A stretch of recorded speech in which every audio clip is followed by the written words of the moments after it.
Constitution. It doesn't mean anything today. We live in a mental institution. 'Cause everything's crazy.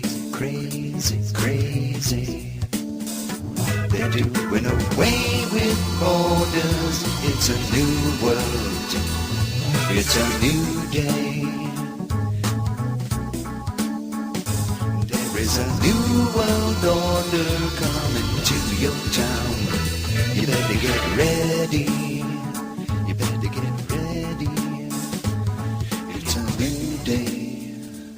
It's a new way. It's a new day. It's a new way.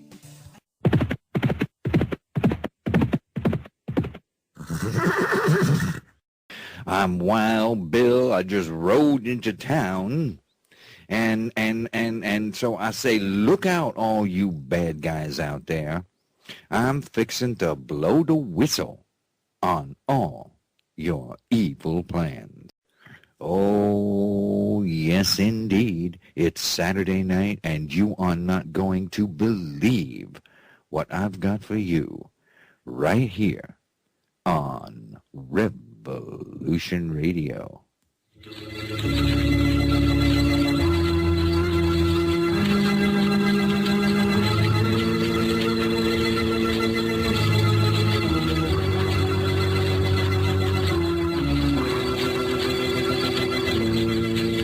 knows what evil lurks in the hearts of men?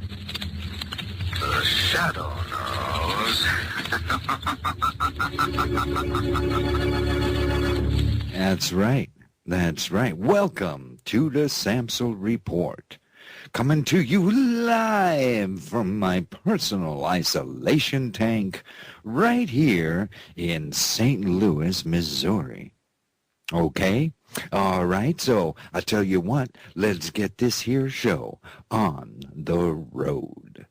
Ladies and gentlemen, our government is a cesspool of corruption. Our industrial might is a thing of the past, and the Constitution and Bill of Rights are being trashed by a treasonous, out-of-control government intent on enslaving the American people. Now, I know, yes, it sounds just like something from out of the Twilight Zone, but you know what, ladies and gentlemen? Do you know what? We live in the Twilight Zone.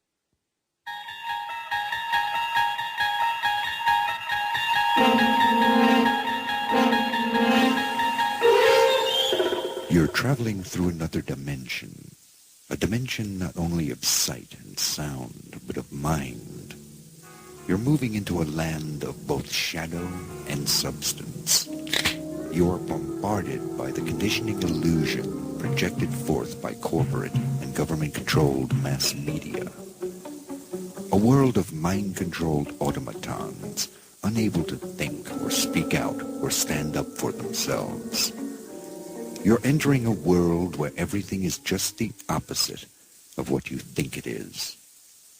You are living in the Twilight Zone. The Twilight Zone.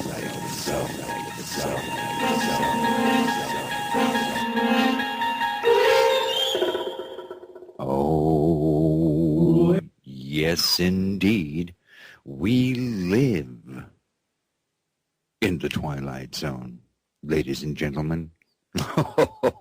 Oh, yes, we do. The mainstream media is a weapon being used to control and dumb down the American people. Even Even as they are raped financially, their rights and liberties trampled upon, and America destroyed by design. And now it's time for an important message. Yes, especially for you listeners out there. Oh, yes, because this here program on Revolution Radio is listener supported. And that means you, ladies and gentlemen. If you like this network, and if you like this here program, then please send us money. Now, we don't want a whole lot of money. Oh, no. All we want is whatever you can spare. That's it. So, please help fund this broadcasting network. And let me tell you something, ladies and gentlemen. You need this here broadcasting network.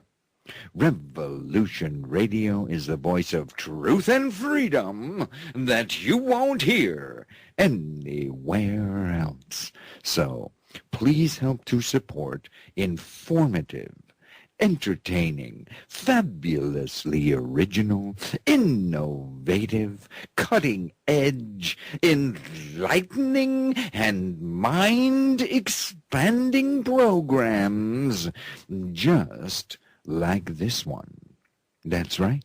Oh, yes, it is the Samsel Report. You're listening to Wild Bill's headline Roundup, and it is heard only on the Revolution Radio. So please send us money. Okay? Would you do that? Would you do that? Okay. All right. Yes, it is the Samsel Report. The amazing answer to mainstream media mind-washing. Oh, man. One simple dose of the Samsel Report has been found to instantly cause anal discharge of cranial obstruction. Oh, yes. How is that possible? Well, the Samsel Report is the only show that contains humor as its primary active ingredient. Oh, yes. Sheeple can now experience dramatic results within 2 short hours, and the effects of Wild Bill's sarcastic wit can last for days. Yes, it is the Samsel Report, and it is heard only on Revolution Radio. Okay? All right. Okay. I tell you what, do you know what time it is? Do you know what time it is, buckaroos? Do you know? Well, let me tell you, it is time for Wild Bill's Headline Roundup. Oh, man. Yes, indeed. All the news that you won't get from the mainstream media. That's right. That's right. It's time to saddle up with old Wild Bill, and we gonna head on out and collect us up a whole mess of them there headline critters. Oh, man. Yes, indeed. I tell you what. All them dirty, rotten scoundrels in the district of criminals, you better look out, 'cause we heading for you. That's right. This is Wild Bill's Freedom Posse. That's right. The Freedom Posse. And we're coming right at you. That's right. From Revolution Radio. Are you ready? Are you ready to ride, boys and girls? Are you ready to ride? Well, let's hit the trail then. Let's hit the trail. Yes, indeed. That's right. Here we go. Hi-ho, sweetheart. Away. That's right. Boy, oh boy. Here we come. Look out. Look out. I say look out. It's time for Wild Bill's Headline Roundup. Okay? All right. Here we go. Here we go. Are you ready for this? Are you ready for this? Our first headline. After an extravagant state dinner, President Obama gave another speech about the horrors of income inequality.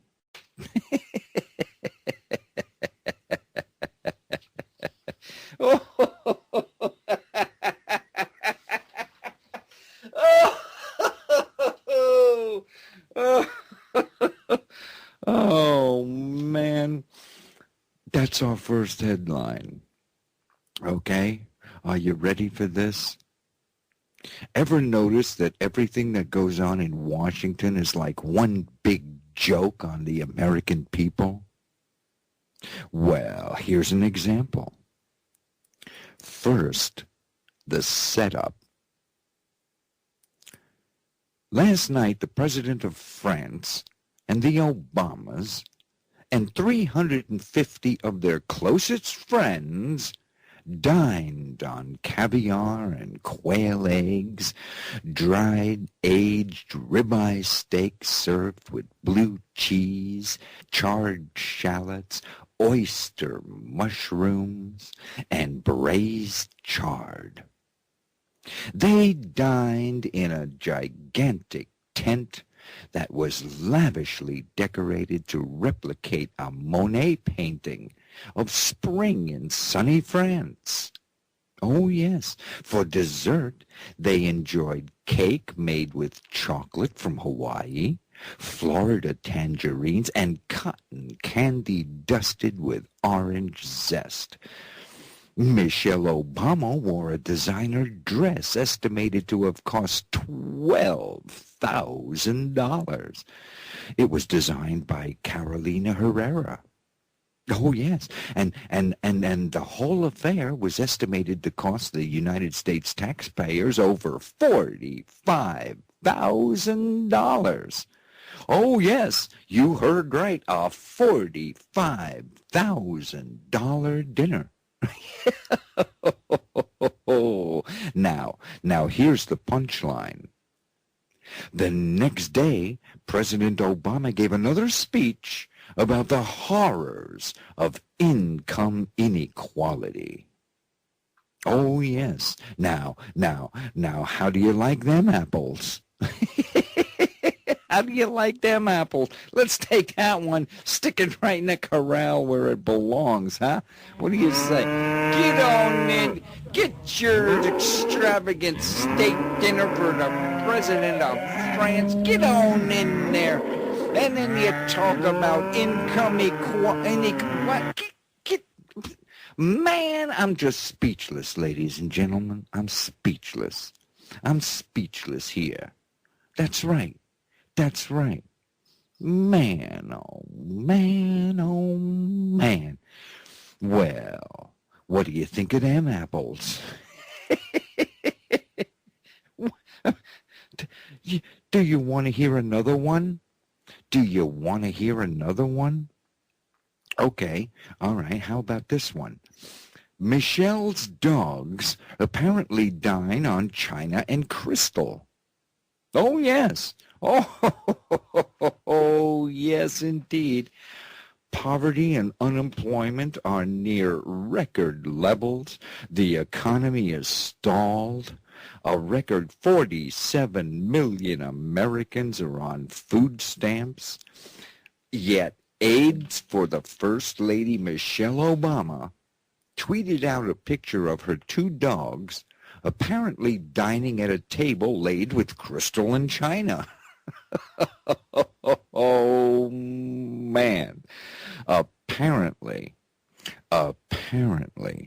plastic bowls on the kitchen floor are strictly for the dogs and cats of the proletariat. That's right. That's right. Stick 'em in. Stick 'em on in there. Get on in.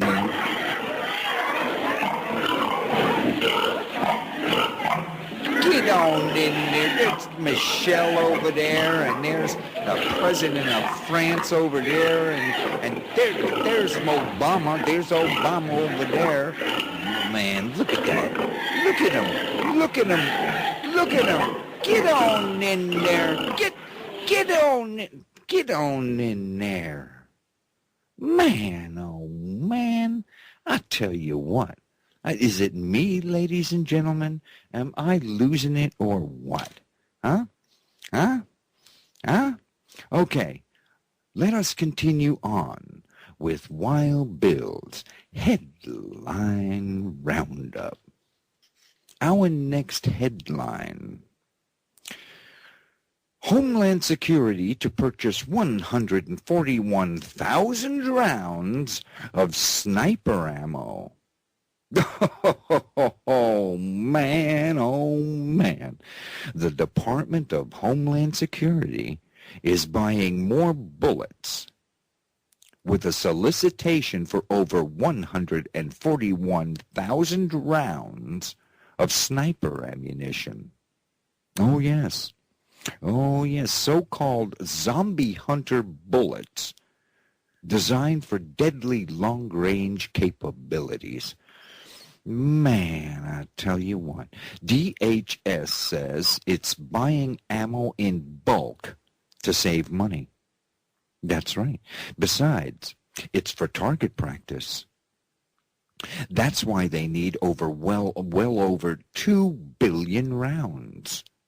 Oh, yes, that's why they need shooting targets that depict pregnant women, children, and elderly gun owners in residential settings.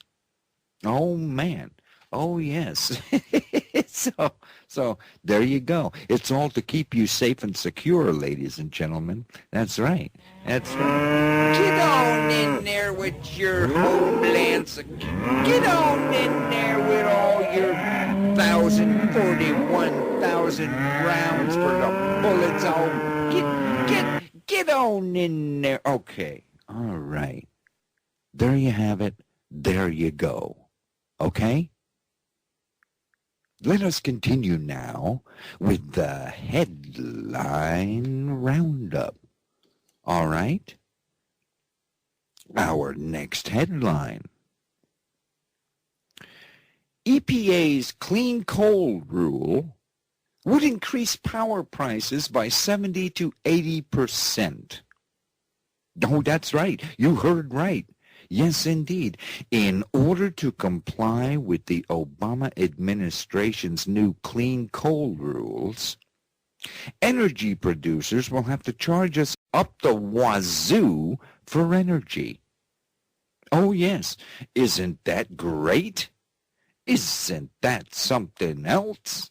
Man, oh man, we all get to pay 70 to 80% more for electricity. And that'll probably most likely plunge us back into the 1800s. But we'll be burning candles, most of us, right? Am I right? Huh? You can thank Obama and the EPA and Al Gore. all of the global warming scumbag. You can thank them all for making our electric bills unaffordable. In order to save the planet, you see. That's right. Now, doesn't that make you feel better? Huh? Doesn't it make you feel better knowing that you're helping out to cut down on deadly carbon emissions? Huh? You know, carbon. carbon, that deadly substance that all the trees and plants take in and turn into oxygen. Right? You know what I'm talking about. You know, the deadly stuff that we inhale, that we exhale. That's right. We exhale it. That's right. Now, that's what you call progress. See? That's what you call progress. Isn't it? Isn't it? Am I right? Am I right? Huh? Am I right? Get on in there. Get yourself on in there. My goodness, with your global, with your carbon taxes and get on in there. Get on in there. Get yourself on in there. My goodness gracious me. That's right. Oh, a bunch of big fat pigs in Washington, D.C. That's a district of criminals, ladies and gentlemen. You hear? Look at them. Look at them. Look at these guys. Look at them. My God, I tell you. It's enough to drive you out of your mind, I'm telling you. My goodness gracious me. Boy, oh boy, oh boy. Let us now continue with the headline roundup. Okay? All right. Here's a good, you're going to love this one. Are you sitting down? Maybe you better sit down for this one. Huh? Huh? Sit down. I don't want you to fall down when I tell you this next one. Okay? Here it comes. Are you ready for this? Obama T-shirts ruled a safety hazard. That's right. Obama T-shirts ruled a safety hazard. Okay? In the little town of Campbell, Wisconsin, people were standing on an overpass, and they were wearing T-shirts that said impeach on one side, and then they said Obama on the other side. Okay? So it said impeach on the front, and it said Obama in the back. Okay? They did that so they could stand there and turn around, see, all together, all at the same time. They would turn around, and in that way, they would get their message across to people driving their cars on both sides of the highway. See? You got the picture? You follow me so far? Okay. All right. Now, well, after arresting these people and breaking up the gathering, the town council got together and decided to outlaw T-shirts that said Obama on one side and impeach on the other. They claimed the shirts were a traffic hazard. They were a traffic hazard. Oh yes, a safety hazard. In fact, they banned any T-shirts that have the words Obama and impeach on them on any overpasses in the town of Campbell. Oh, man. So look out. Look out. There you have it, ladies and gentlemen. That ought to take care of the problem. Isn't that ingenious? I'm not making this up, people. I'm not making this up. Is it just me? Is it just me? Or are things just getting a little bit ridiculous? Huh? Huh? Am I right? Ladies and gentlemen, let us now continue with the headline roundup. Our next headline: a tsunami of store closings is to sweep U.S. retailers. Oh yes, you heard right. A tsunami of store closings is going to sweep U.S. retailers.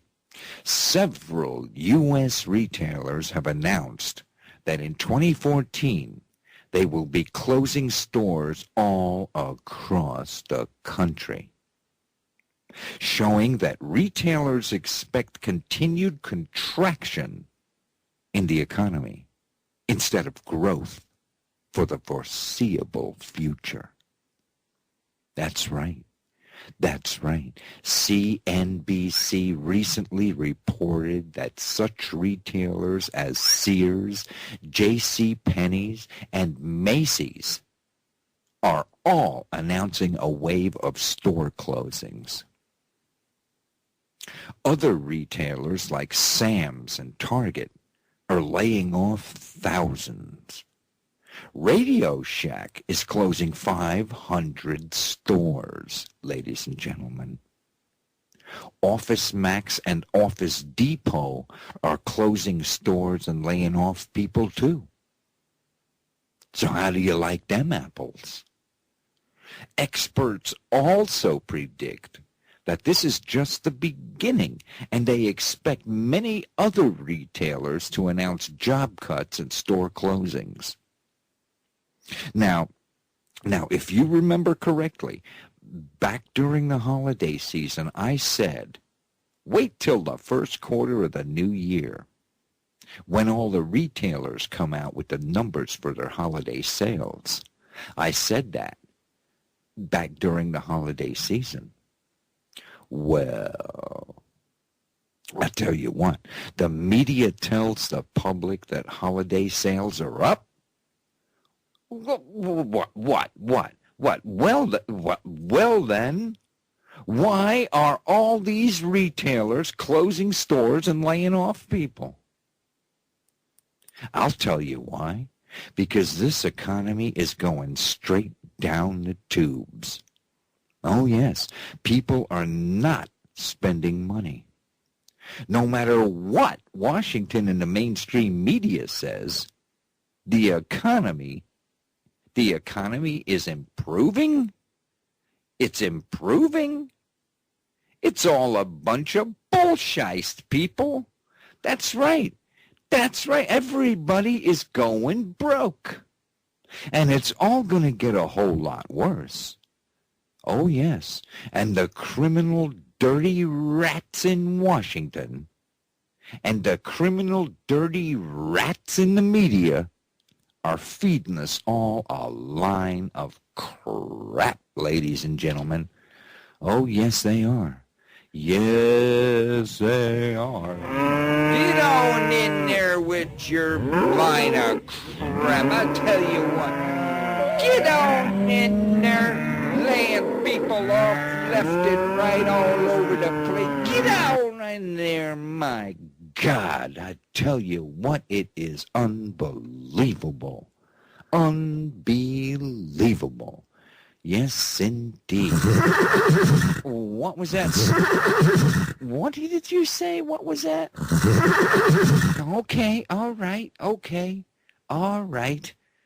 Ladies and gentlemen, boy, oh boy, oh boy, oh boy. According to Sweetheart, I have neglected to play this here little clip for you. So here it goes. Here it is.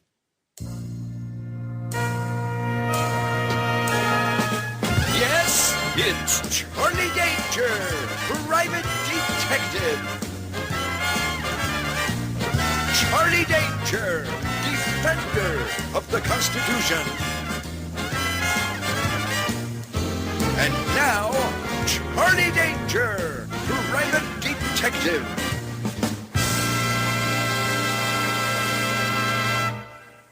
Get this and get it straight. Crime is a sucker's road, and those who travel it today are more cunning, traitorous, and evil than ever. They got big wallets and big ideas and big plans, and they don't like anything or anyone that gets in their way. I ought to know. I'm Charlie Danger.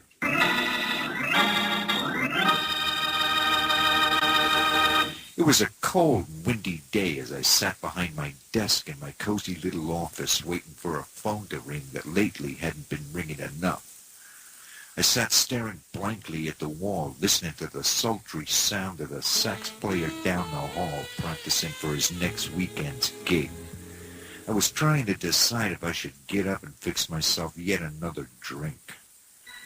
Suddenly the door burst open and a beautiful blonde bombshell in a fancy evening dress that fit just right in just the right places strolled into the room.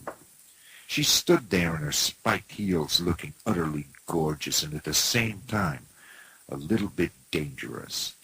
I say dangerous because in her pretty little hand was a great big .38 caliber snub-nosed Smith & Wesson and the business end was pointing right at my ticker.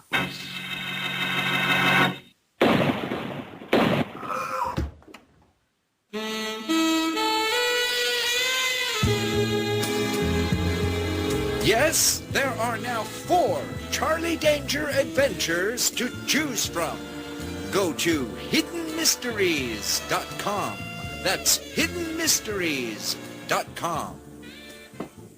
I tell you what, you can go to hiddenmysteries.com and you can check out the 4 Charlie Danger private detective adventures. Okay, there's 4 of them. And there's one on the way.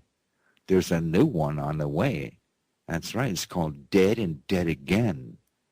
And pretty soon there'll be 5 Charlie Danger adventures to choose. And I tell you what, later on in the show, we have the world premiere of the adventures of Charlie Danger, Private Detective. So you're going to want to stick around for that, because it has never been heard before, okay? All right, we're all looking forward to that. So stick around, go to Hidden Mysteries, and check out Charlie Danger, Private Detective. Okay? All right. Now let us return to our headline roundup. Our next headline. Hey, you lost your job? It's time to party. That's right. That's right. You lost your job? It's time to party. That's right. According to the scumbags in Washington, leave it to the politicians to suggest that not only is the record number of people leaving the labor force not a bad thing, but that the continuing loss of jobs and reduction of hours because of their policies is a great opportunity to finally kick back and relax. No,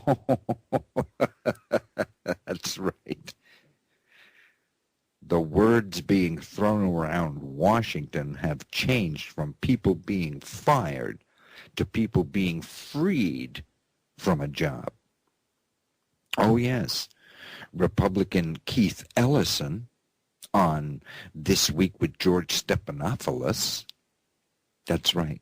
This Week with George Stephanopoulos. He said, we're going to have parents working less hours, being able to come home and spend more time with the kids. People are going to be able to retire. People might actually be able to cook dinner rather than to have to eat out or get some takeout. Oh, yes. That's what Representative Keith Ellison had to say. Ellison didn't have this brilliant bit of brain flatulence alone. Oh, no. Oh, no. Last week, Nancy Pelosi said, what we see is that people are leaving their jobs because they are no longer job locked. They are following their aspirations to be a writer, to be self-employed, to start a business. That's what Nancy Pelosi said. Those were her words. Multimillionaire Pelosi continued. She continued opining on the state of America's unemployed. She said, this was one of the goals. To give people life, a healthy life, liberty to pursue their happiness. And that liberty is not to be job-locked, but to follow their passions. Oh, yes. Oh, yes. Unemployment is a plus. See? It frees us all up so that we can become a nation full of writers. Okay? But who's going to buy all those books?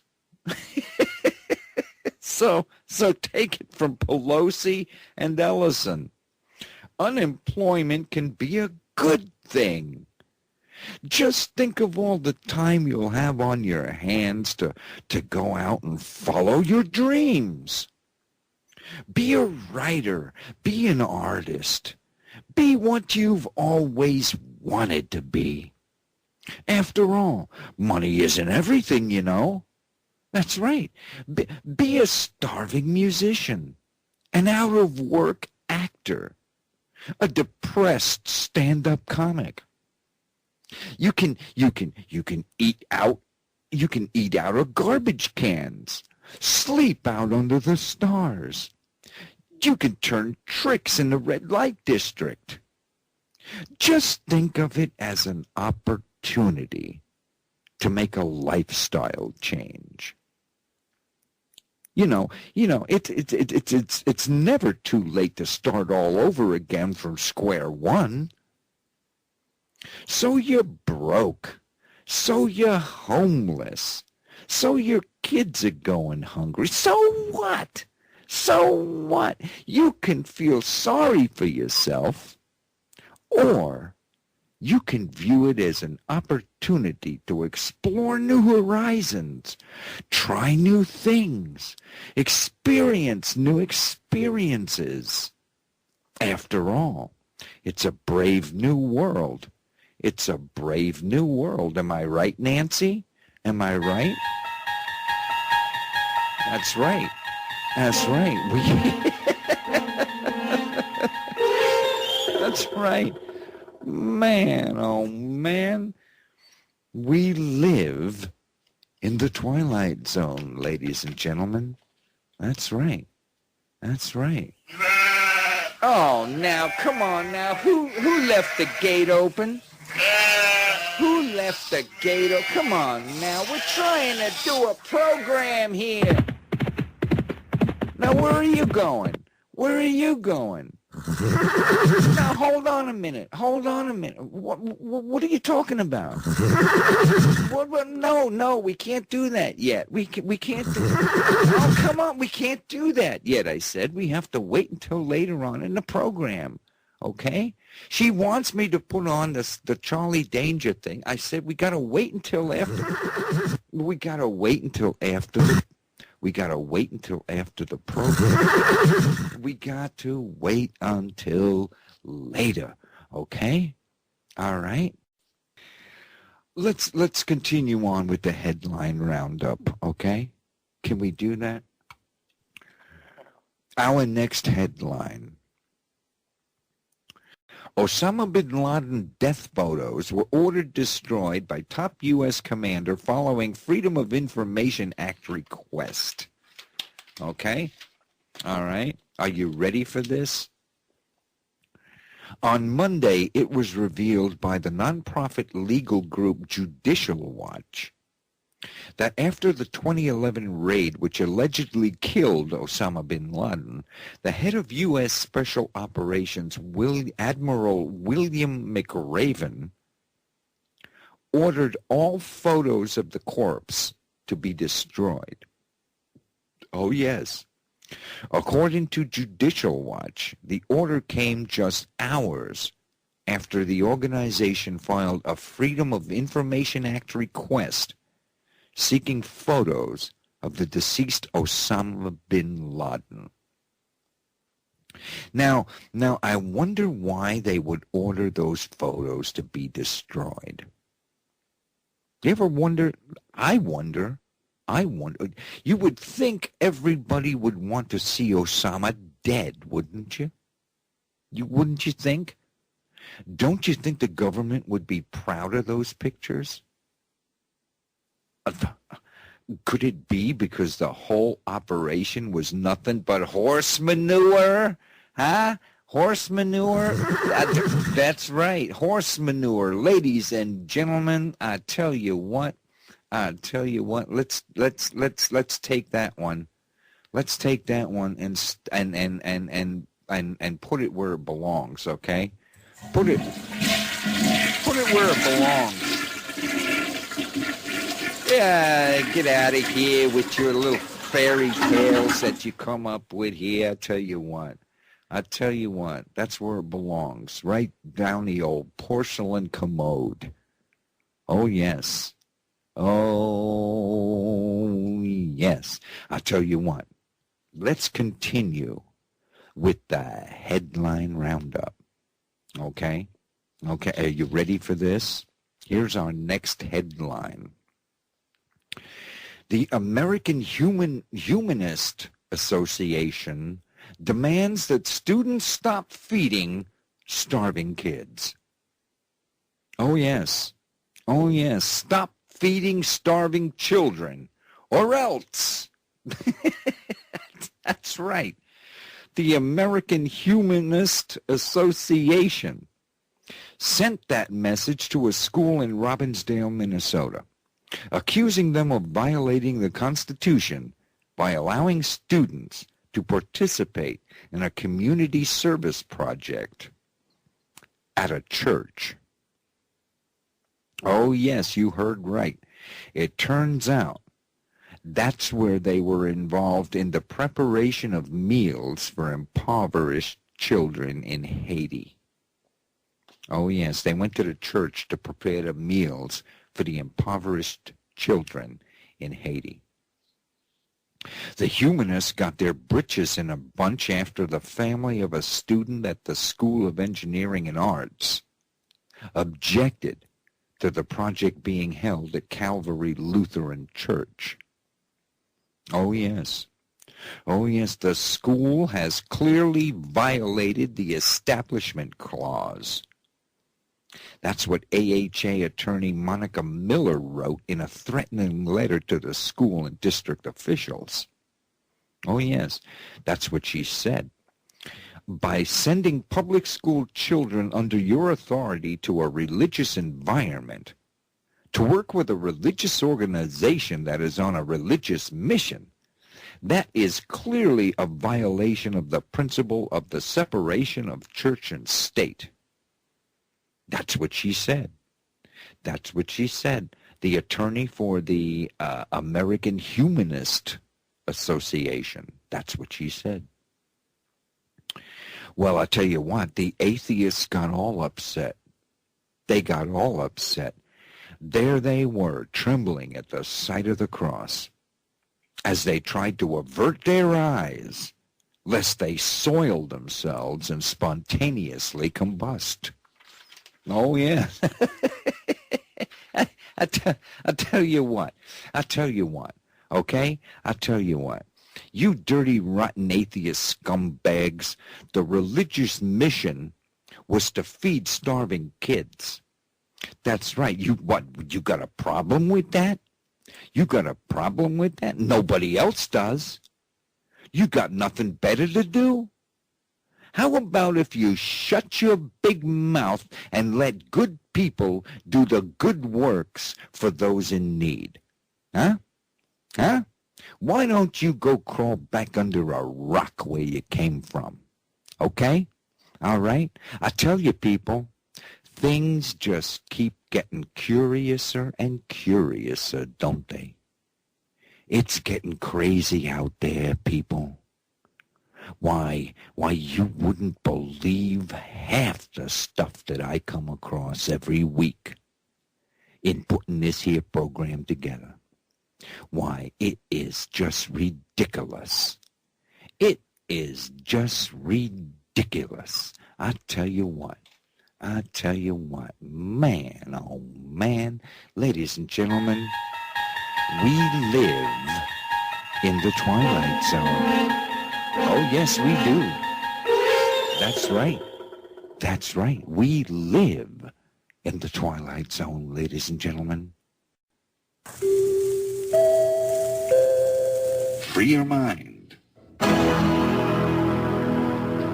your ass will follow. Oh, yes, and ladies and gentlemen, no truer words have ever been spoken. That's right. That's right. You're riding with Wild Bill's Freedom Posse. Oh, yes, you're riding with the Freedom Posse right here on Revolution Radio. Yes, indeed. It is getting ridiculous, ladies and gentlemen. Oh, yes, and here's just a few examples. Here's just a few examples. Our next headline. In Congress, there is a war on obnoxious airline passengers. Oh, yes. Oh, yes, you heard right. Congress may soon save you from ever having to deal with an annoying, horrible person who insists on yakking away on a cell phone during a commercial airline flight. That's right. Advancements in technology make it possible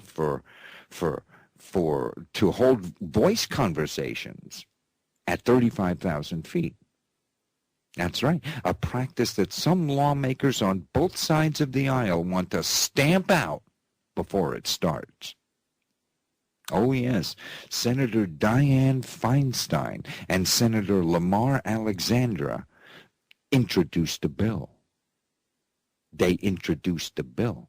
This is about people not being obnoxious and annoying on an airplane. You're in close quarters. The last thing people want to hear is some salesman pitching a piece to a client, right? Or a father scolding his child, or a husband and wife having an argument. That's the last thing you want to hear when you're locked up inside of an airplane. Am I right? Am I right? In some cases, I think it's the government's role to stop people from being annoying. That's what Dianne Feinstein said. Those were her words. Oh, yes. Oh, yes. So there you have it. There you have it. It's now the government's role to save us from the annoying, obnoxious actions of rude, inconsiderate people. And you know what? You know what, boys and girls? I agree. I wholeheartedly agree. I think it's about time. And while they're at it, why not save us from those ghetto blaster cars that go boom, boom, boom? You know what I mean? You know, them cars that pull up next to you and they go boom, boom, boom, boom, boom, boom. Huh? Save us from them, okay? All right? And while you're at it, why not save us from those those kids that go around with their pants pulled down so that their asses are sticking out? Okay? How about saving us from them too? All right? Okay? All right? Why not save us from illegal foreigners that can't speak English? Huh? Huh? How about saving us from proud parents and their freaking baby pictures? Huh? What do you say? Huh? Huh? Or I tell you what, how about saving us from people who converse in movie theaters during the main event? Huh? They wait until they get in the movie theater, and then they start talking, right? Huh? How about saving us from them? Okay? All right? I tell you what, why not save us from big fat broads that wear spandex? Huh? How about that? You know, big fat broads that wear spandex. Oh, my God. How about saving us from that? Huh? How about saving us from people who fart in church? Okay? How about that? Or how about saving us from queers making out in public? Huh? What do you think? Huh? How about saving us from people who have 30 items at the 10 item or less cashier? Okay? Save us from them. I tell you what. I tell you, I tell you what, how about saving us from freaking politicians and their stupid-ass legislation? How's that? Okay, Congress, can you do that for me? Would you do that for me, huh? How about that? How about... Let's stick it where it belongs. Get on in there. My God. Get on in. People ain't got nothing better to do, you stupid morons. I tell you what, my God. Is it me? Is it me? Is it me or what, ladies and gentlemen? Huh? Is it me or what? I tell you, sometimes are you having a good time? Are you having a good time out there? Okay. All right. Okay. As long as you're having a good time, okay. Look at that. Look at that. They're having a good time. Everybody's having a good time. That's right. That's right. There you go. You're listening to the Samsel Report, and you're having a good time, right? Am I right? Okay. All right. I tell you what. You know, all of a sudden, I'm sitting here and I start feeling psychic. You know, I get these psychic impressions that come into my mind. Oh, yeah. I'm sitting here and I'm reading off all these news stories, and the next thing you know, I'm having these psychic impressions that flow from the universe, from the great, you know, light of the universe beams itself right into my head, and all of a sudden I can forecast that we're going into a commercial break. Oh, yeah. Oh, I can tell. See, I don't have to look at numbers on the screen. I don't have to look at the script. No, I don't have to. All I have to do is just tune myself in to the great cosmic wisdom of the universe. And I can tell that we're going into a commercial break.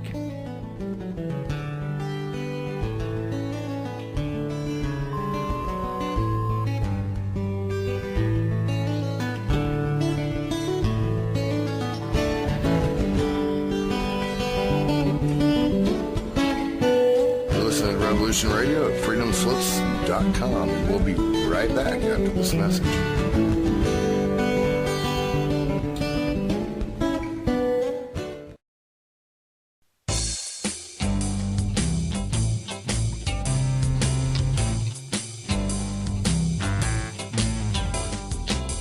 Madison Avenue mentality. Look out. It's gonna get you, man, it's gonna get you. It's gonna get you, oh no, gonna get you, oh no. Madison Avenue mentality. And now we're back on the air. We're back on the air, so welcome back to the Samsel Report. Right here on Revolution Radio. Let's continue on, because this is the big night, you know. This is the big world premiere night of Charlie Danger, Private Detective. Okay?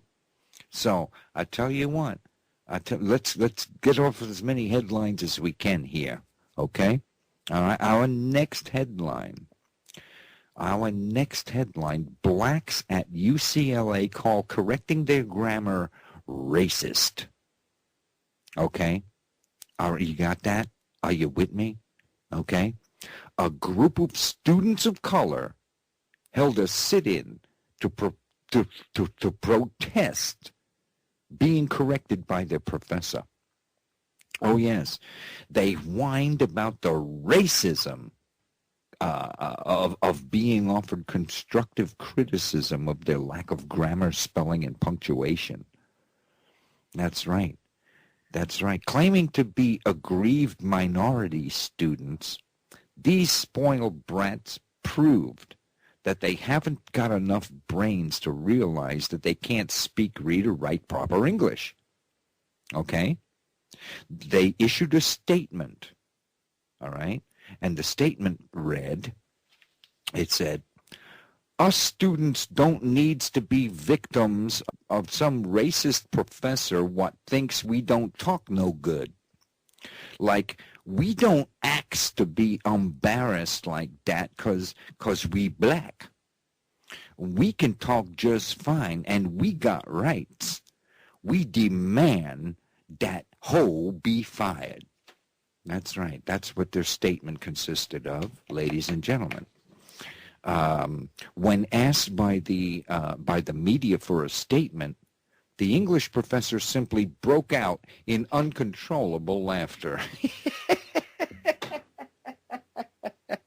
That's right. He just broke out in uncontrollable laughter. Man, oh. Free your mind.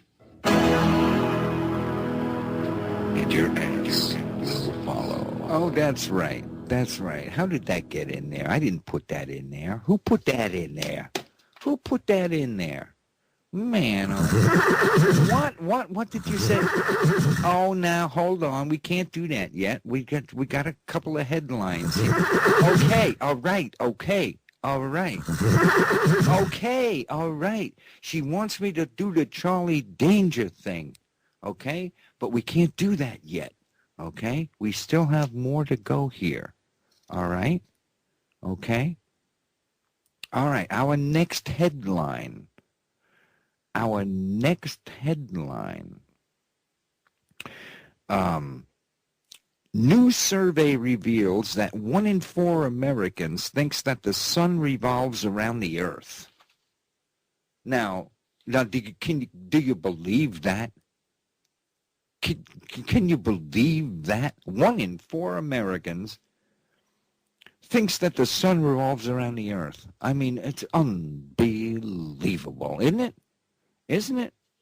Man, oh man, oh man.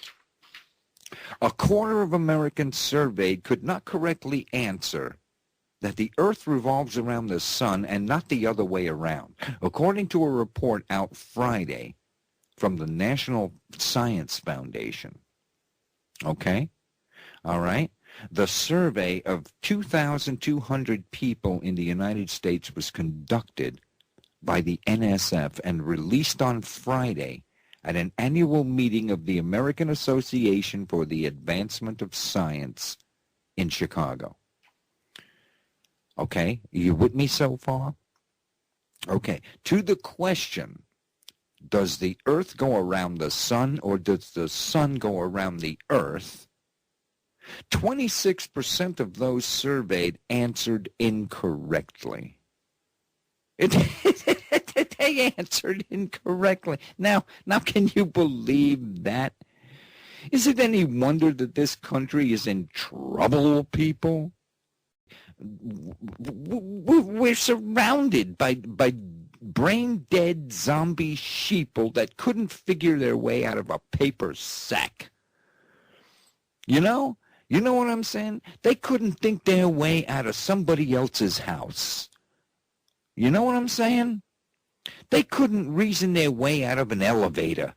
You know what I'm talking about? Is it any wonder that this country is going to hell in a handbag? Huh? Huh? I tell you what. Let's go to our next headline. Okay? Okay? Kentucky trooper wants his job back. He says raping that girl was just a moral mistake. Okay. Yes, you heard right. Yes, you did. A Kentucky state trooper told a trial board last month that he would like to have his job back after he was fired for having sex with a 15-year-old girl. He called the relationship a moral mistake. Okay? All right? Kentucky State Trooper Jerry Clanton asserted to a Kentucky State Police trial board that I made a mistake and I've gotten right with my family. That's right. That's what he said. That's what he said. I recognize that it was an embarrassment to the state police, but in my mind, all I was doing was making a moral mistake. Okay? Okay, that's what he said. Clanton admitted to having sex with the girl on at least 4 separate occasions. Okay? Once on the trunk of his police cruiser while it was pulled over on the side of the road. That's right.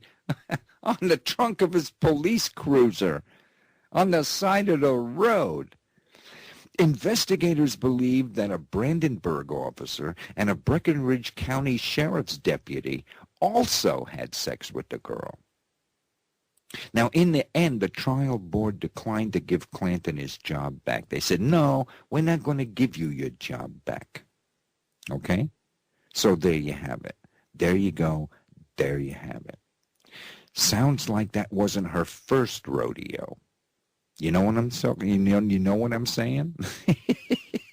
Far from it.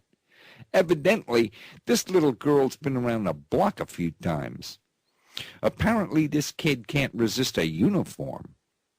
It's a good thing she doesn't live near a military base. You know what I'm talking? You know what I'm saying? The 15-year-old nymphomaniac with the spring-loaded legs is presently undergoing psychiatric evaluation. That's right. She's being evaluated by a psychiatrist, ladies and gentlemen. So are the cops.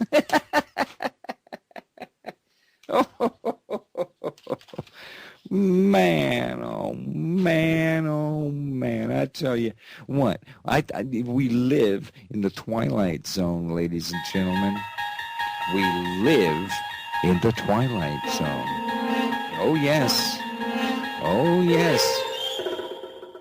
It's just getting unbelievable, isn't it? What did you say? What? Okay. All right. Okay. All right. Okay. From this week forward, we will be presenting to you, our listening audience, the Samsel Report production of The Adventures of Charlie Danger, Private Detective. All right? And this is an old-time radio thing. It's presented just like the old-time, and it stars yours truly and Terry Joyce. So tonight is the world premiere. This is the world premiere. This has never been heard before, ladies and gentlemen.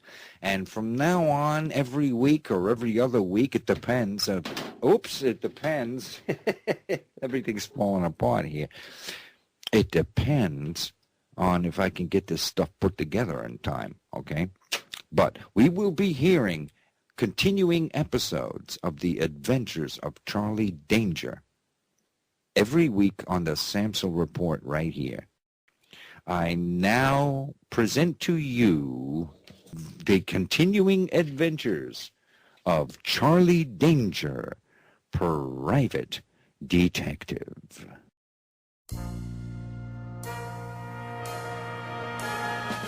Yes, it's Charlie Danger, Private Detective. Charlie Danger, Defender of the Constitution. And now, Charlie Danger, Private Detective.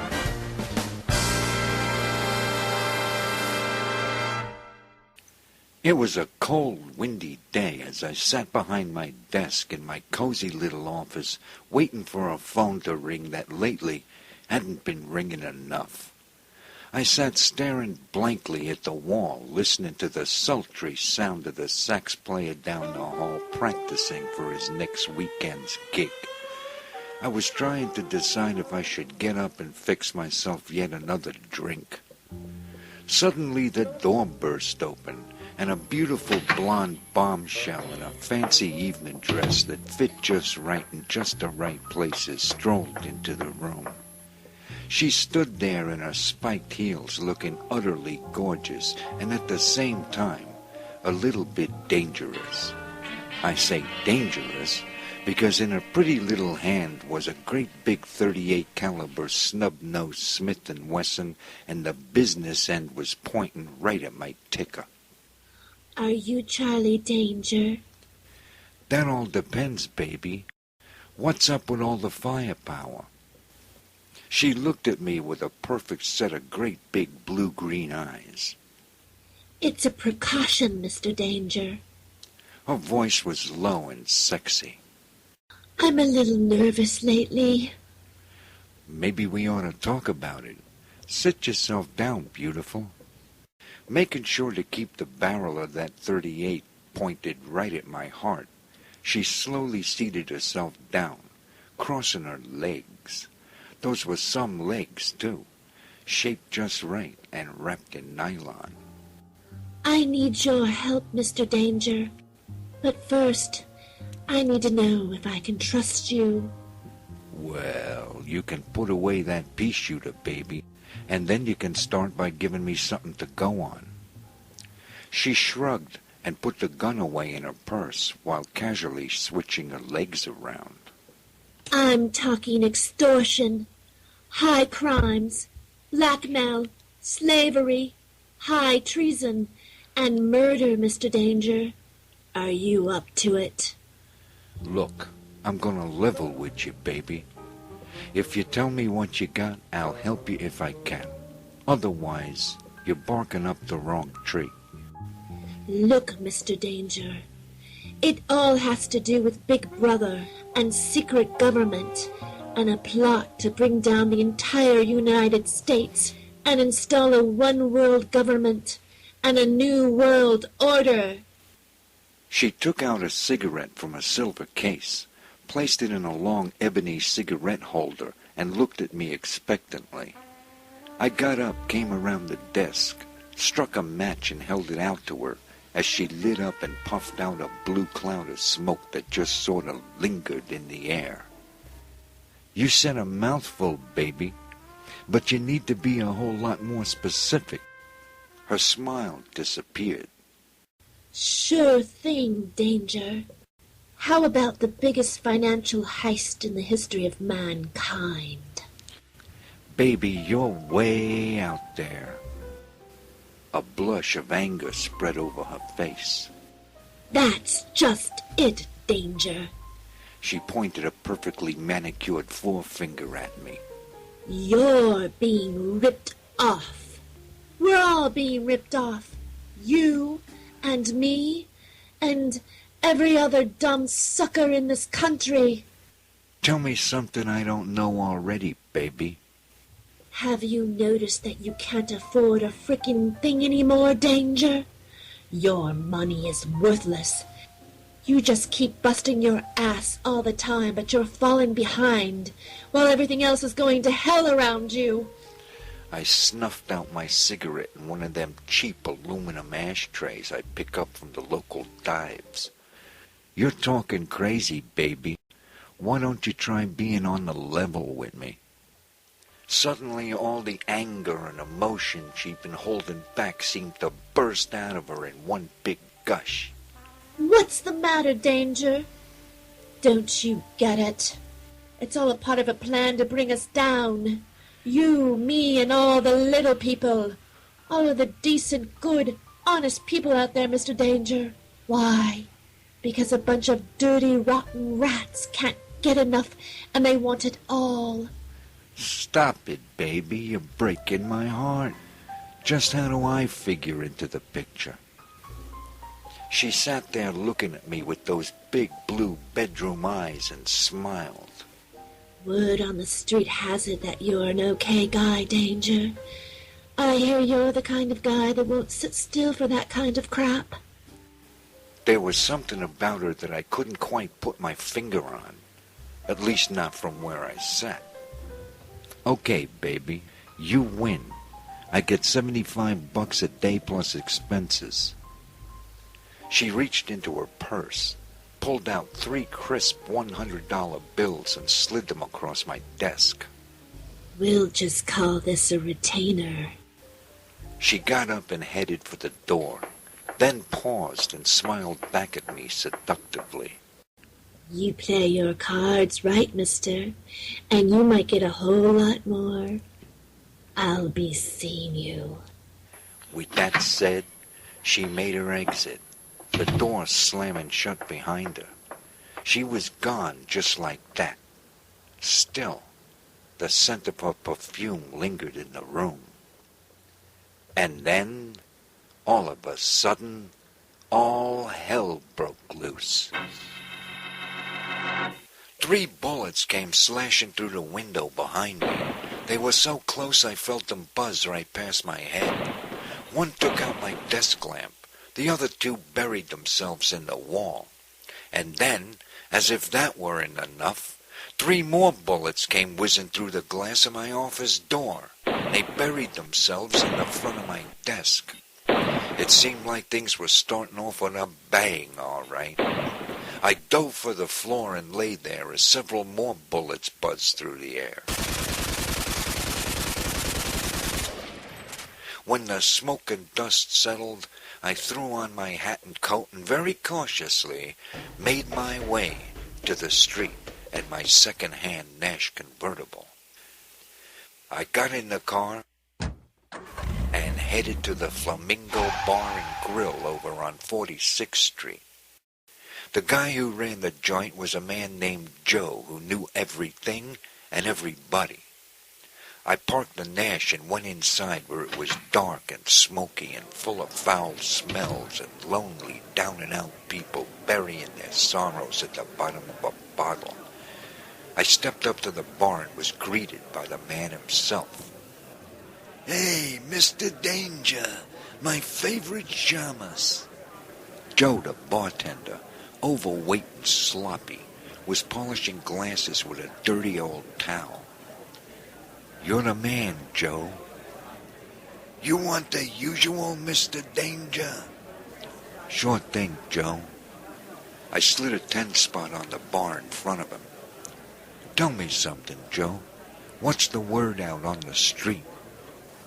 He looked around to make sure nobody could overhear him, and he said, "Word is, Mr. Danger, that we're all screwed.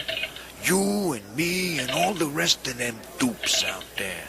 We're screwed, blued, and tattooed, and most of them dumb suckers don't even know about it."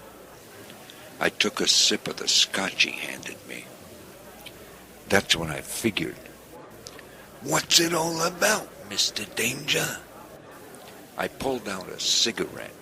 Joe struck a match and held it out for me. I lit up. "The usual bull, Joe. I just got a visit from a sexy dame packing a .38 and talking murder and mayhem. No sooner does she walk out the door than bullets start flying through my office, all of them looking for me." "Was she a sexy-looking blonde bombshell in a fancy evening dress with spiked heels and all the time waving around a long cigarette holder?" "Bingo." "I can tell you she's with the People's Constitutional Restoration Army. Word has it, there's a big price on her head. Homeland Security wants her bad." This just keeps getting curiouser and curiouser. I finished off my drink and slapped another $10 down on the bar. "Looks like this thing could get real interesting real fast, Joe." "You better be careful, Mr. Danger. This is all big league stuff, and these guys play for keeps." "I hear you, Joe, but Danger is my name." I plopped down another 10 spot, turned, and walked out of the joint.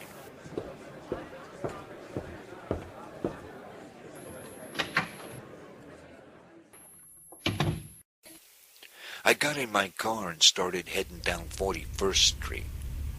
What was I letting myself in for? What would I have to go through to get to the bottom of this case? The whole thing gave me the creeps. I didn't like it one bit. And then all of a sudden I heard that familiar, low, sexy voice coming from the back seat of my Nash. Don't look now, Mr. Danger. But we're being followed. It was the sexy blonde bombshell in the fancy evening dress with the spiked heels and the long cigarette holder. Fancy meeting you here, baby. Any idea who's trailing us? She struck a match, lit up a cigarette, and said, It's a carload of fat, traitorous bankers and corporate CEOs looking to sell out this country. You want I should lose 'em? No, Mr. Danger. You just keep on driving the car. I'll handle these scumbags. Before I could say or do anything, there was a deafening roar as she fired off the bazooka that she'd pulled out of her purse. The shell took out the rear window, filling the car with smoke. It flew through the air, penetrated the other car's windshield, and exploded, turning the entire vehicle into a blazing inferno. It swerved and crashed off the road. She stuffed the bazooka back into her purse. Serves the dirty bastards right. Sorry about your window, Mr. Danger. Just add it to your expenses. It's getting awful hot on this trail, baby. How about telling me what gives? I do, Mr. Danger. And rather well, I might add. That kind of talk started my temperature rising. Pull over, Mr. Danger, now! I slammed on the brakes and ground the Nash to a halt. No sooner had I thrown the brake and killed the engine than she jumped out through the broken window and disappeared into the night. She was gone. It wasn't quite what I expected.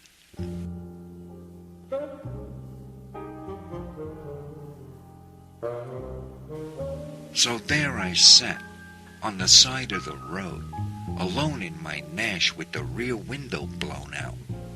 Just what the hell had I become involved in? Was I falling for this dame that had come waltzing into my world with her drop-dead looks and her crazy jargon? Something told me I'd better drop the whole thing like a hot potato. I had nothing at all to go on. At that point, I figured the best thing I could do was head back to my office.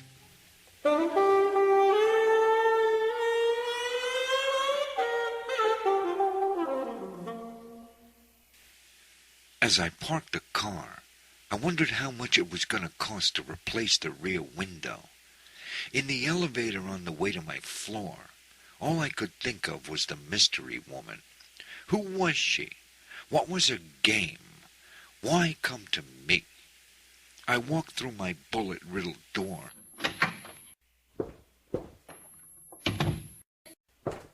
and stepped over the bloody corpse in the middle of the floor before I realized that it hadn't been there when I left. How did he get here? Who the hell was it? I knelt down and turned over the body. This wasn't just any old corpse. It was the bullet-riddled body of Thomas Jefferson, and clutched in his cold, dead hand was the burned and tattered remains of the Constitution of the United States of America. I froze there, stunned by what lay before me. Should I call the cops? No, that would just complicate things. There was only one thing to do. I immediately began gathering up some old newspapers and a roll of duct tape. 20 minutes later, what little was left of the Constitution was hidden safely away in my office. I had the body wrapped and secured so that I could lug it down the hall and out to the car. The hour was late, and with no one around, I accomplished that task without too much difficulty. I stuffed the body into the trunk, got in the car, and headed off towards Central Park. Later on that night, I found myself back at the Flamingo Bar and Grill. I was standing at the bar talking to Joe. Back again so soon, Mr. Danger? Looks that way, Joe. Say, you heard anything more on that mystery woman? He poured me another scotch. You mean the sexy-looking blonde bombshell with the fancy evening dress, the spiked heels, and the long cigarette holder? That's the one. I've got to find her. He placed the bottle on the bar in front of me. Are you sure you want to get involved, Mr. Danger? I'm already in it up to my neck. What gives? The man looked a little nervous to me. Sweat was breaking out on his forehead. He busied himself wiping the same spot on the bar over and over like it had never come clean. You know, I've been doing some thinking about it. What if this dame is the one that tried to gun you down in your office? Who was inside that car that she blew to smithereens? And how do you know it wasn't her that whacked Jefferson? The look of surprise on my face stuck out like a sore thumb. How the hell do you know all that? Let's just say that word gets around, Mr. Danger. Ain't that why you shamuses all come to me for information? Well, I don't like it, Joe. Something stinks. You can say that again, Mr. Danger. It reeks, Joe. Something awful, Mr. Danger. By the time I left the Flamingo, it was late and cold, and I was falling down drunk. I made my way back to my car, and I was about to slip the key into the lock when I heard a noise behind me. Suddenly something smashed me in the back of my head, and the lights went out. I don't know how long I was out. When I came to, I found myself totally enveloped in plastic. It turned out that I was tied and gagged and wrapped in a body bag. Suddenly a knife appeared right before my eyes. Don't worry, Mr. Danger, said a familiar, sexy voice. I'll have you out there in a jiffy. It was the mystery lady, and she was cutting me free from my wrappings. As far as I could tell, we were both inside of a garbage dumpster in the alley behind Lee's Happy China restaurant. How did you find me here? Let's just say I could smell trouble with Mr. Danger. And it looks like you got yourself into quite a fix. When we had finally extricated ourselves from the dumpster, we made our way over to her shiny new Hudson. Do you think you can stay out of trouble for the rest of the night, Mr. Danger? She said as she got in the car. Trouble is my business, baby. Watch out, Mr. Danger. You might find more trouble than you can handle. Without another word, she took off and left me standing there with a dumb look on my face. I made my way back to my Nash and drove home to my rented Airstream trailer on a vacant lot on 45th Street. One thing was sure, I needed another drink.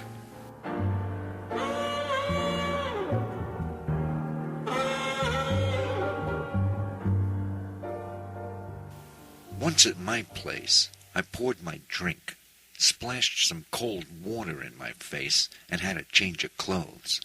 I rooted around in the refrigerator and found a ham sandwich that didn't have too much mold on it. I turned on the television set and sat down in my armchair. It was then that I noticed a bullet-riddled corpse lying in a pool of blood on the floor in the middle of the trailer.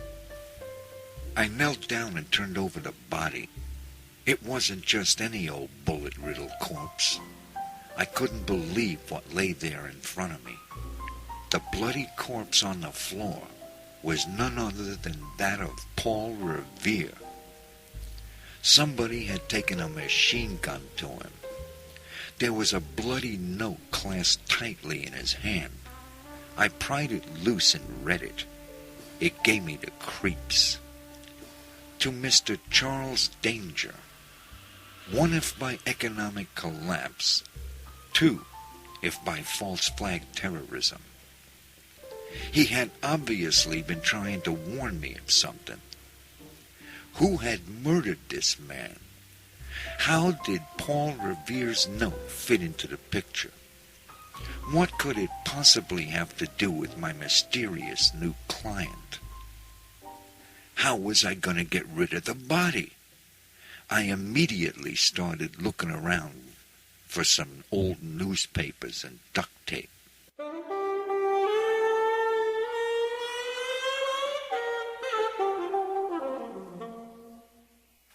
After my second trip that day to Central Park, I headed back to my office. Maybe if I could fit together all the pieces of this puzzle, it just might begin making some kind of sense. Or then again, maybe not. You never knew. As I pulled into the parking lot, a guy jumped out from behind the bushes and pointed a machine gun at me. Without hesitation, I swerved towards him before he could fire, and I felt a double thump as he went under the tires. I parked the Nash and got out. Just as I thought, there was no damage to the car. That's when I felt the Bowie knife whiz past my head so close that I'm sure it took some hair with it. I swung around fast with my gun in hand, but whoever had thrown the knife was gone. I made it to the elevator without any further incident.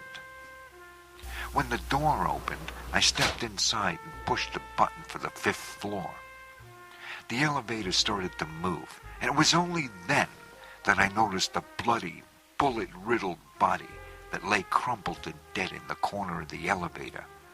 I knelt down for a closer look and was horrified at what I found. It wasn't just any old corpse. It was Betsy Ross. She had obviously been tortured and bludgeoned to death before being shot multiple times with a high-powered automatic weapon. Clasped tightly in her tiny little hand were the shredded remains of Old Glory. She was not a pretty sight. Just then, the elevator arrived at my floor. The bell rang, the door opened, and I had no choice but to leave her there. Somebody else would happen upon her dead body. When I got to the office, there was a surprise waiting for me. It was the blonde bombshell in the fancy evening dress with the spiked heels and a long cigarette holder. What are you doing here, baby? You got a name, or you just gonna keep me in the dark? Oh, heaven forbid. Why don't you just call me Kinky? Okay, baby. Why don't you start explaining to me who you are and what you want? I'm up to my neck in dead bodies, and I don't like it.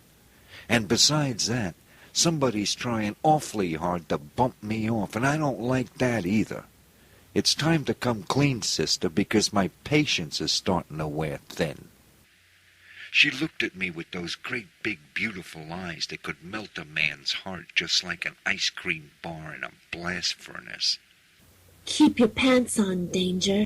The whole thing is too complicated. You'd be in over your head. Besides, I'm afraid it's too late. It's never too late, baby.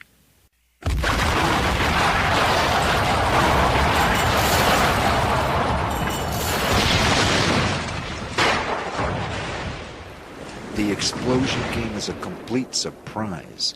One moment I was sitting there conversing with my client, and then I was suddenly flying backwards through the air. And then everything went black.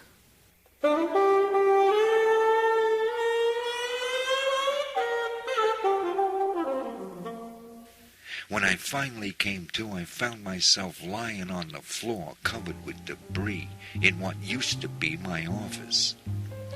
Everything was completely destroyed. I was lucky to be alive. And Kinky was nowhere to be seen. Had she given me the slip again? Or had she been blown to smithereens? I didn't think so, or else she would have been splattered all over the walls and the ceiling. Though my head was throbbing, I couldn't just lie around in the debris waiting to figure it all out. I got up, dusted myself off, and headed for my car.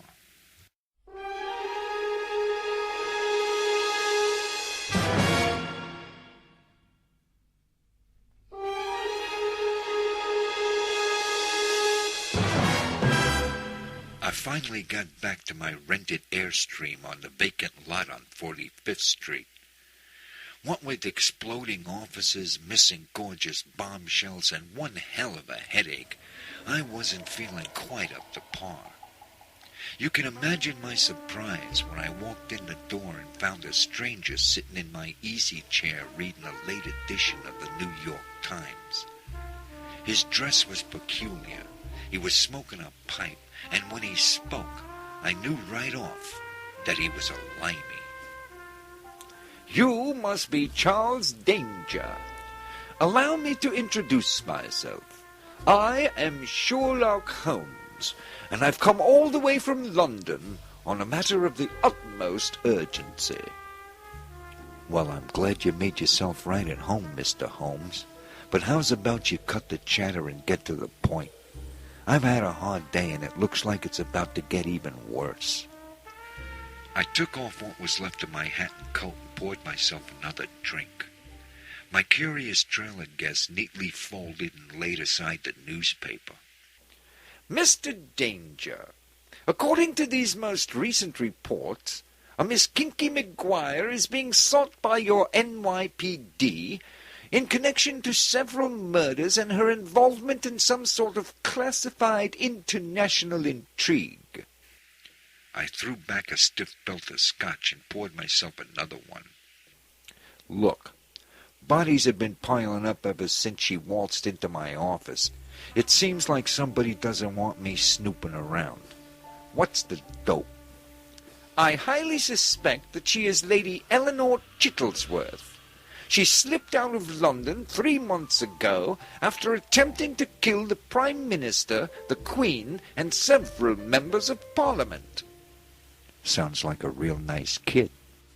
A most interesting specimen, I assure you, Mr. Danger. I am conducting my own private investigation in order to ascertain her motives and involvement in criminal conspiracy. I intend to bring her and her associates to justice. I swigged down some more scotch and lit up a cigarette. All I can tell you, Mr. Holmes, is that the lady is with the People's Constitutional Restoration Army. Since she walked into my office, all hell's broken loose, and there's been several attempts on my life. All I know is that I took what's left of the Constitution from Thomas Jefferson's dead corpse, and I hid it in my office. Somebody blew up my office with me and Kinky McGuire in it. When I came to, she was gone. I just barely got out alive. Holmes was silent for a few moments, apparently in deep concentration. That's quite interesting, Mr. Danger. Are you still in possession of the tattered Constitution? I drained off the last of the scotch. Don't sweat it, Holmes. Where I put it, nobody'll find it. Excellent. He stood, puffing on his pipe, and handed me his card. My associate, Dr. Flotsam, was unable to accompany me on this endeavor, and so I suggest that the two of us team up in the execution of this investigation. I'll be staying at the Waldorf Astoria. Please contact me there in the morning. Good evening to you, sir. With that, Mr. Sherlock Holmes stepped out of the trailer and was gone. I stood there wondering just what the hell I had gotten myself into, and where would this caper ultimately lead.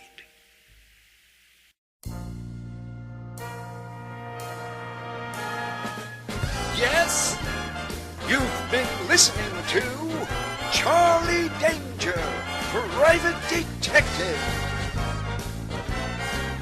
Tune in next time for the next exciting episode of Charlie Danger, Private Detective.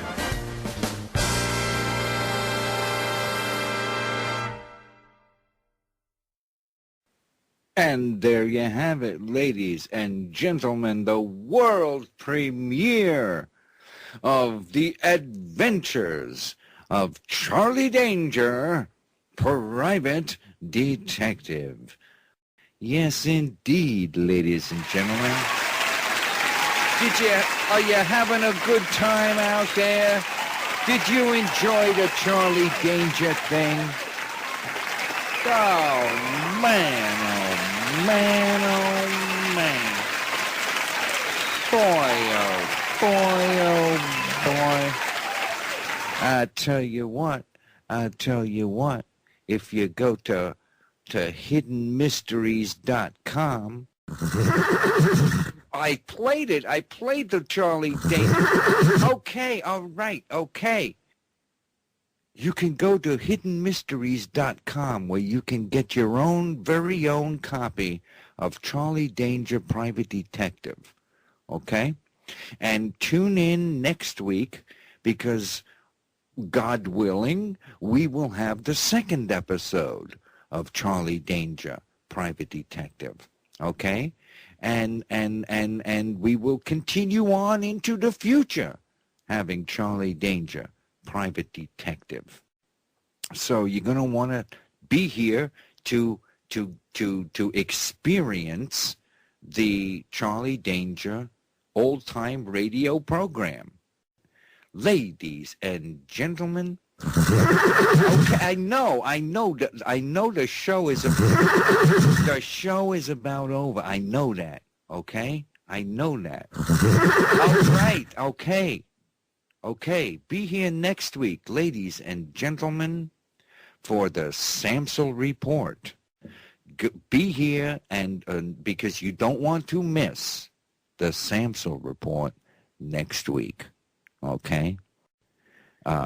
In the meantime, I'm having these psychic impressions that are coming into my brain. That's right. I'm sitting here, and the cosmic light of the universe is coming into my brain, and it's saying the program's over. The program's over. And I'm sitting here going, well, you kidding me? The program's over? Yes, the program is over. It's all finished.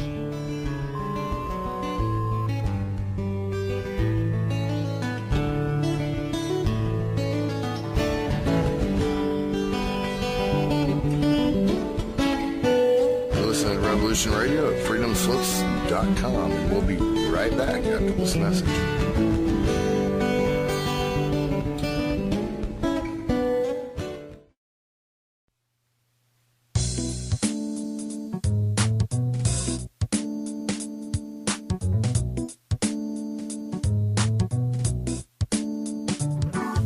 The limousine crowd in Washington.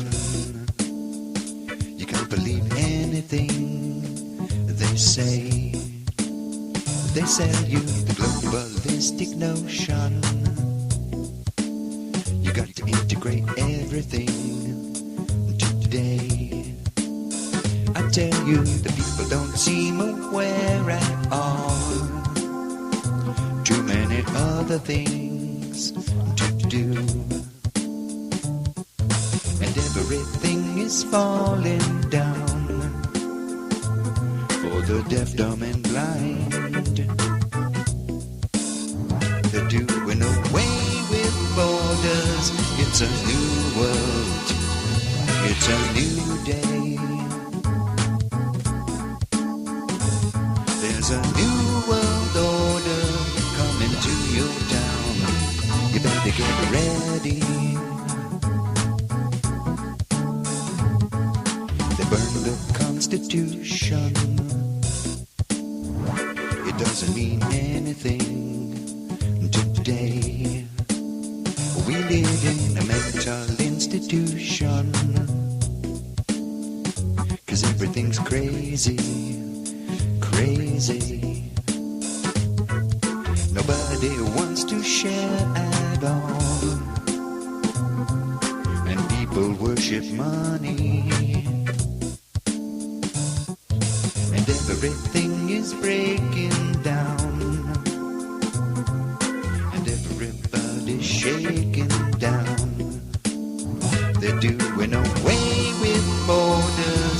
It's a new world. It's a new day. There is a new world order coming to your town. You better get ready. Hey, look out.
Constitution. It doesn't mean anything today. We live in a mental institution. 'Cause everything's crazy, crazy, crazy. Nobody wants to share at all. And people worship money, honey. And everything is breaking down. And everybody's taken down. They're doing away with borders. It's a new world. It's a new day. There is a new world order coming to your town. You better get ready. You better get ready. It's a new day. It's a new way. It's a new day, new day. It's a new way. I tell you, get ready. It's a new day. It's a new way.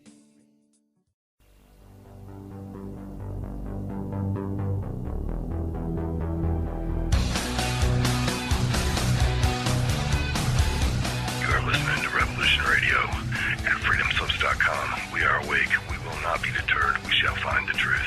Politics, New World Order, weather control, the systematic destruction of humanity is in progress, and we are preparing to stand tall, and we attempt to awake others. Please note, we are listener supported, so click a banner, make a donation. I do not have sponsors or commercials.